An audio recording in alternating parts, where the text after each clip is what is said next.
এই বাদল বর্ষার সময়ে খুব নরম নরম ভাব, সেই সময় আমরা শ্রেষ্ঠ বিখ্যাত ব্যক্তির কথা রাসূলুল্লাহ সাল্লাল্লাহু আলাইহি ওয়াসাল্লামের কথা থেকে কিছু আলোচনা শুনব। তো আমরা চলি, পরের পাঠে আমরা শুরু করছি। নবী সাল্লাল্লাহু আলাইহি ওয়াসাল্লাম বলেন, ওয়াশরাফাল হাদিসি যিকরুল্লাহ,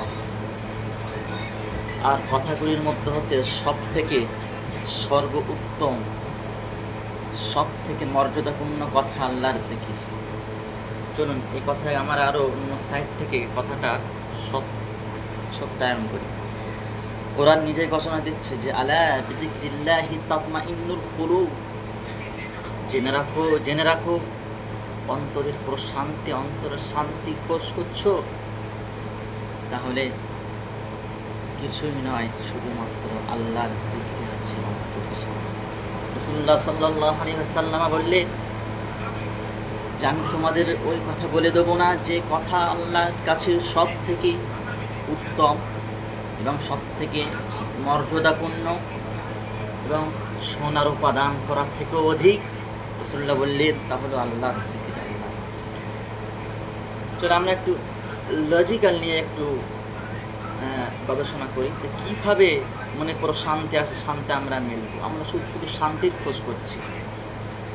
লজিক্যালি গবেষণায় দেখা গেছে যে যখন কোনো ব্যক্তি একাগ্রতার সাথে কোনো কিছু নিয়ে চিন্তা ভাবনা গবেষণা করতে থাকে, তখন তার শ্বাস প্রশ্বাস, শ্বাস নিঃশ্বাস নিতে নিখুঁতভাবে নিতে পারে।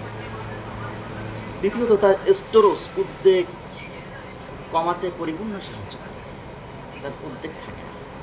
তৃতীয়ত আরেকটা চমৎকার, কোনো জিনিস করতে গেলে তার প্রতি মনোযোগ বসে, এর ফলে আমাদের কামিয়াবি অবশ্যম্ভাবী হয়ে পড়ে। আমাদের শিক্ষা কি? আমাদের শিক্ষা আমরা যদি একাগ্রতার সাথে এগুলো করতে পারি, তা আমরা সকল স্থানে, সকল জায়গাতে আমার কামিয়াবির শিখরে, কামিয়াবির স্থানে পৌঁছে যেতে পারবো ইনশাআল্লাহ। তো আমরা এখন কলেমা জানবো। সেই কলেমা কি? কলেমা হলো সুবহানাল্লাহি আলহামদুলিল্লাহি আল্লাহু আকবার লা ইলাহা ইল্লাল্লাহ। আমার সাথে সকলে একবার বলুন, সুবহানাল্লাহি আলহামদুলিল্লাহি, সুবহানাল্লাহি আলহামদুলিল্লাহি লা ইলাহা ইল্লাল্লাহ আল্লাহু আকবার। এই হলো আল্লাহর জিকির। আমরা জপতে থাকবো। আল্লাহ পাক সকল